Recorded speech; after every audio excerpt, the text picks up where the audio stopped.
Well, while the team is back together, all is not perfect, and the real plot of the season has officially started.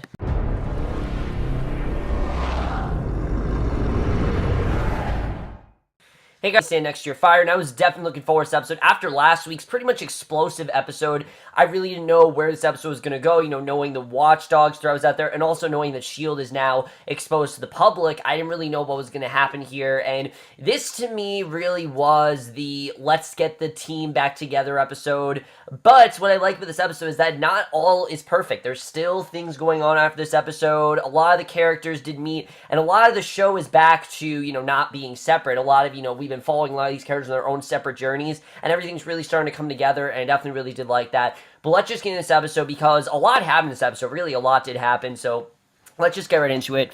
Right off the bat, we get a big scene where we see Gemma. She's out searching for an apartment for herself and Fitz. He's talking to her about apartment and everything. I like this exchange, this dialogue between them. I just like this really cute scenes they have, and I like the way that's going. She thinks she's found the one sent to her via email, but Fitz is very skeptical. He's not sure this is really the one. Fitz is busy at work trying to figure out a way to cure their ghost victims without having to kill them first. Of course, he's also secretly working with Radcliffe and AIDA, which he doesn't want, Gemma to know about. So Gemma finds the door to the apartment open. It looks like someone has broke in, and I thought that this was going to be the Watchdogs. I thought that's what was going to happen here, but the lights don't work. She pulls a gun out of her purse, obviously very scared of what happened, but she's surprised to find Daisy in the apartment, hurt, covered in blood, and Daisy basically says she had nowhere else to go, and that's why Daisy's there.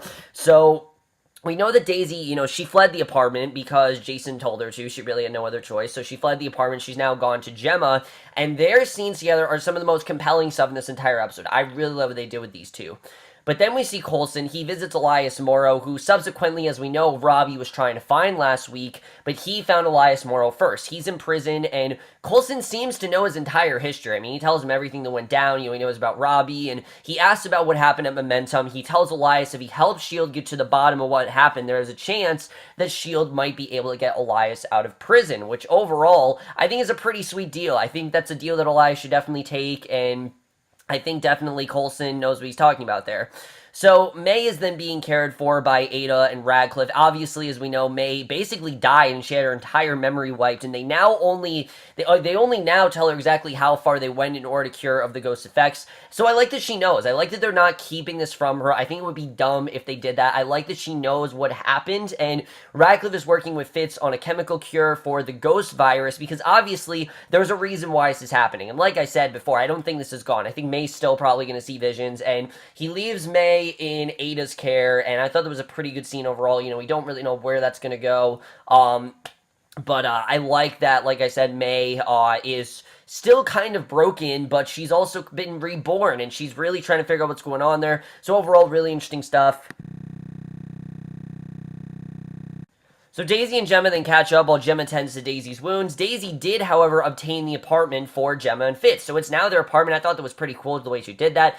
Daisy then shows Gemma a list of Inhuman assets and their numbers that she found on some Watchdogs, so I like the way that she actually is kind of helping them, that even though she's been on her own, she has in fact been helping them. She insists the S.H.I.E.L.D. must be getting hacked, Daisy, and we're reminded, in this season, which I don't think we were reminded in a while, Daisy's a hacker. She knows how to do this stuff, and she knows how hackers think, she knows what they can do, she knows pretty much everything she knows about that, so she really is now a good asset for them, and Daisy wants Gemma to help her hack in as well, and when Gemma says she can't do that voluntarily, Daisy picks up the gun, and already very interesting there. So Coulson then fills Elias in on how his colleagues have been turned to ghosts, obviously because Elias has been very out of the loop because he was in jail. So Coulson says he can't talk to anyone else about the case because Elias put the only other person who knows anything into a coma, which I don't think we knew before. So Elias refuses to help, and Coulson meets Mac out, which I was surprised that he actually didn't help. I thought that Coulson would appeal to him, but no. So Coulson meets Mac outside the prison just as Robbie pulls up in the Hell Charger, and I loved seeing Robbie put into the forefront of what was going on. He has been with Daisy, they've had some really great scenes together, but I love that he was put into this situation. I just really like the actor, and I really like what they've been doing with his character, so seeing him put into the forefront, it makes this so much better, and it's called Agents of S.H.I.E.L.D. Ghost Rider for a reason, so I like that he's put into the forefront here.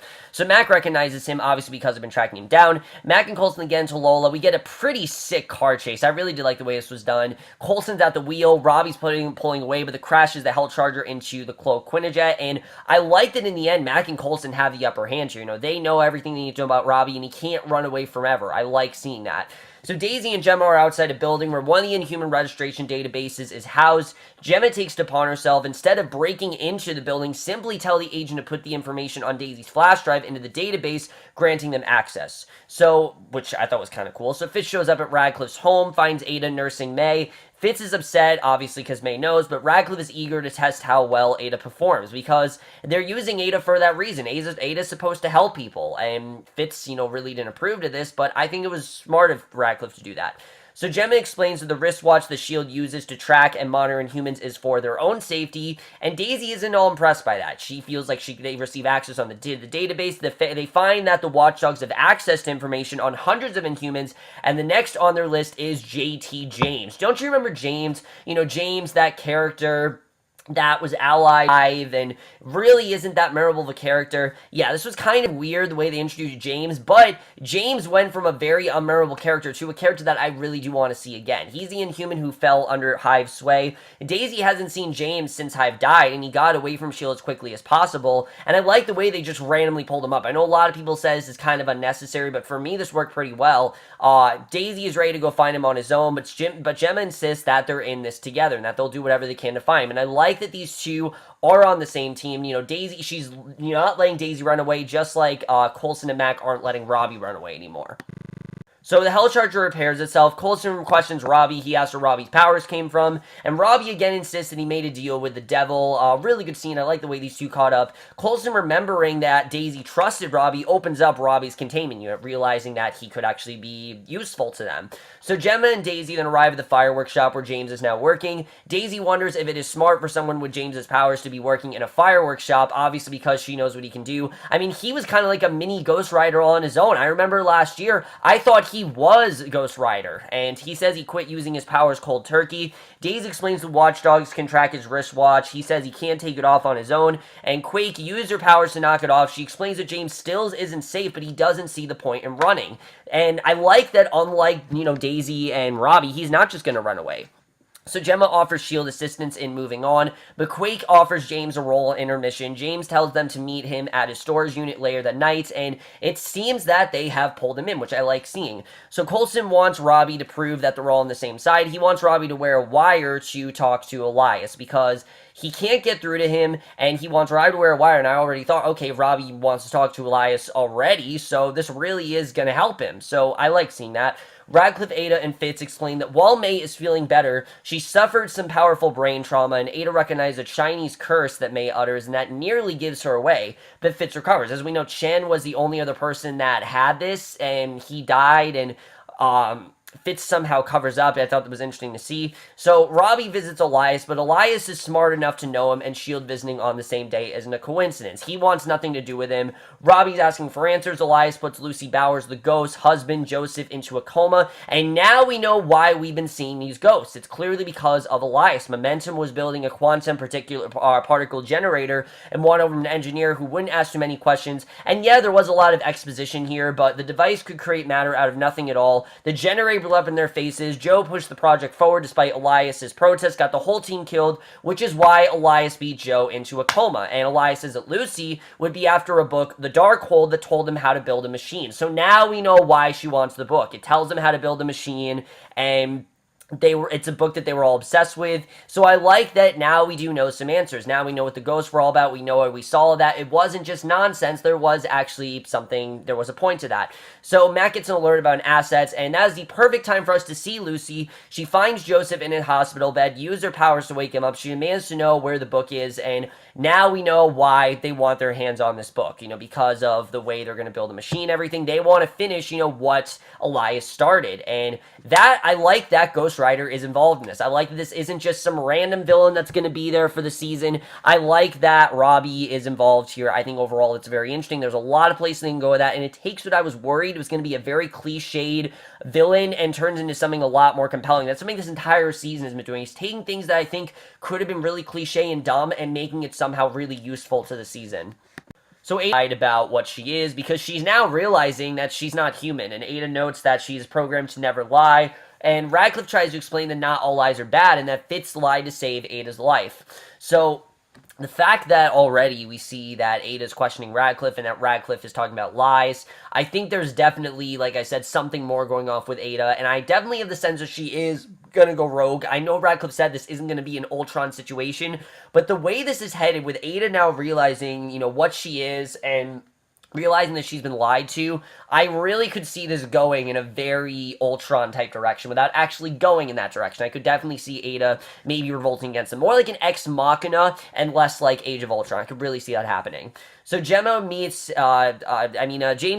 Gemma and Quake that night. Quake and James are ready to take the fight to the Watchdogs, but Gemma wonders if this is a wise plan. Suddenly, Watchdogs pour out of the storage units all around them. James reveals he's working with the Watchdogs and that he hates having ever been gone through Terrigenesis. He agrees with them and thanks the Inhumans that should be exterminated. Quake then uses her powers to knock the Watchdogs down. Quake and Gemma then run, hide into a storage unit, while the Watchdogs and James give chase. And I like the James, that's why he wasn't on their side. That's why that, they weren't able to really appeal to him, because now he's actually working with them. So inside the storage unit, Quake is in pain from using her powers again. Like I've said, I really think that's cool. So outside, James uses powers to roll an exploding bowling ball down the hall. He used another to blow open the storage unit. Daisy and Gemma are hiding in. James grabs a chain. He begins swinging it, but Robbie arrives just in time to snatch it out of James's hand, fire and all.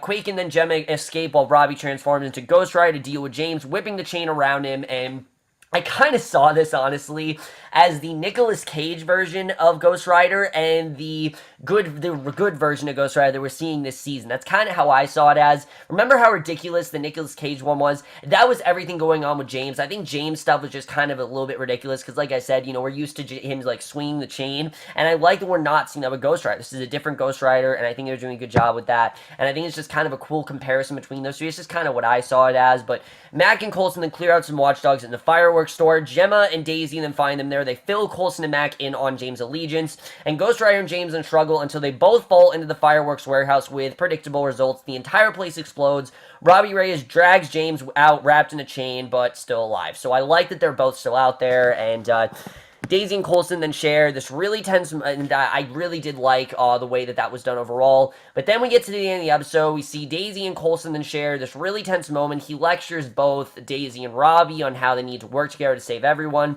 He shows them the Darkhold, which is a book that even includes Red Skull, Daniel Whitehall, and that Nick Fury couldn't find. So this clearly is a very hard book to find, and I like that we found this out.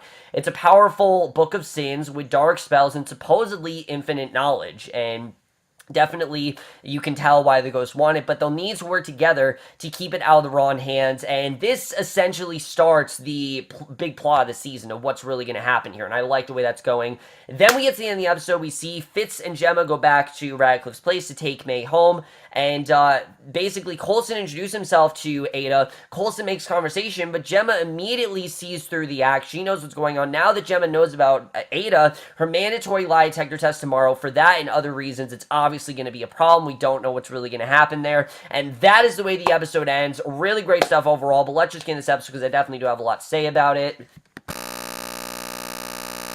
So while there was a lot of exposition going on this episode, because yeah, it was very exposition heavy, I like that by the end of this episode, the team is in fact back together, and now we have this new mission. It seems like our big plot of the season is going to be, one, conquering the Watchdogs and making sure the Inhumans are safe, but the bigger plot is now getting hold of the Darkhold, which is clearly this a very hard book that's very hard to find, but it seems that Lucy and the rest of the ghosts are intent on finding, and I think overall that's going to be very interesting the way that's going to go. What's in this book? I mean, we know what's in the book, obviously, but it's also a book full of sin, with dark spells and everything. We don't specifically know why they mean it, Elias thinks they wanted to jumpstart the thing that they were creating, but what do they really want it for? We don't really know, and knowing that it has such dark stuff in there, I think that makes it so very interesting, so I'm looking forward to seeing what's going to happen with that. I like seeing Robbie join forces with them. I think overall that's interesting to see. I like that he's now part of the team. I like that Daisy and Coulson, obviously it's kind of hard for those two to look each other in the eye because there is a lot of betrayal there. It's a very complicated relationship, but I do like the way that that's headed overall, and I'm looking forward to seeing the way that these two are going to be this season because, like I said, there clearly is a lot of tension there. So I think overall that's really interesting. I think what's going on with AIDA is even more interesting. Now that AIDA's starting to realize, what's happening to her, I don't really know what's going to become of AIDA. I feel like AIDA might end up betraying the team. I don't really know what's going to happen there. But now that Gemma knows, we know exactly why Fitz couldn't tell, Fitz couldn't let Gemma know, obviously, because of, AIDA and everything and her knowing the plan and everything. So we don't really know where that's going to go. It seems like AIDA is really starting to question what she is. And I'm getting definitely kind of like Westworld vibe from this. So we'll have to see really where that's going to go. I think, again, like I've said all season, I think Radcliffe's intent with AIDA is a lot different than what Fitz and Gemma think it is. I think there's definitely something more going on there. What it is, I don't know, but I think there's definitely something more going on. We'll have to see. As far as what's going on with the Watchdogs and James, I think overall that's going to be interesting. I like that James actually working with the Watchdogs. But my bigger question is, how long has he been working with them? What is their overall plan? And especially since he's an Inhuman, why is he working with them? That's what doesn't make sense to me. I mean, we know the Watchdogs kill Inhumans, so what does he have that is keeping them from killing him? I mean, there's clearly something that he has that they're like, oh, okay, we won't kill him, because, again, they're supposed to be killing Inhumans. I mean, I know it's a silly complaint, but it makes sense. I mean, they're supposed to be killing Inhumans, yet he hasn't been killed. It doesn't really make sense to me why he's still alive. Why, if they kill Inhumans, why have they kept him alive? What is so special about James that he ceases to, that he seems to always survive from this? It doesn't really make sense to me, but we'll have to see where that's going to go, because I don't know where that's going. We'll have to see. I think that's going to be interesting overall. As far as Elias, I like seeing what's going on with his character, and I like that now we know a lot of exposition. There was a lot of exposition going on there, but I'm looking forward to seeing what's going to happen with that. But overall, guys, really good episode overall. I really do love where the show is headed. I think there's definitely some very interesting dynamics going on here. Coulson seems to know about AIDA. It didn't seem like he was surprised to know. So, again, we don't know too much about that character. But that's my review. Hope you guys enjoyed them. What you guys thought of this episode overall. Loved your thoughts on it. Do you like seeing the team together? I honestly do. I like seeing Daisy go on her own, but there's only so far you can go with that. So I like that now Daisy and Robbie are with the team. We'll have to see where that's going to go. But as we know, Jason said to Daisy that she can't be around Robbie. So I'm still thinking that Jason's going to die probably, but we'll have to see. That's my review. Hope you guys enjoyed it. We'll see you guys in my next video, which will be for, I think, This Is Us. Yeah, it'll be for This Is Us, and I will see you guys for that. Okay, bye.